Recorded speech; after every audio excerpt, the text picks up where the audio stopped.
মালদে জিল্লু helicopter ready কর। এই চিল্লো মালদে।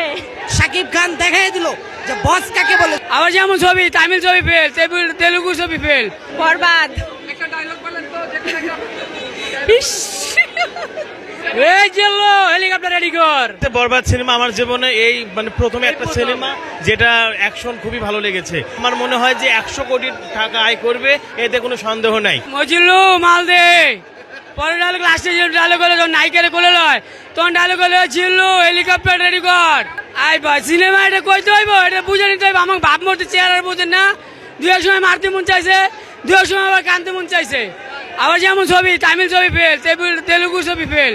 বাংলাদেশের যত সিনেমা আছে সব সিনেমাকে বরবাদ সিনেমা হার মানাই দিছে। এই চিল্লো মালদে।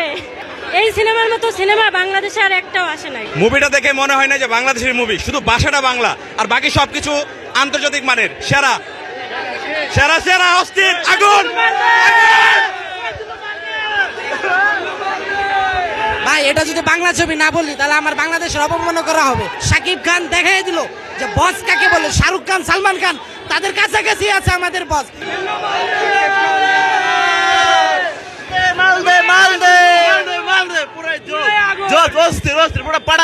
বাংলাদেশে সবচেয়ে বেস্ট।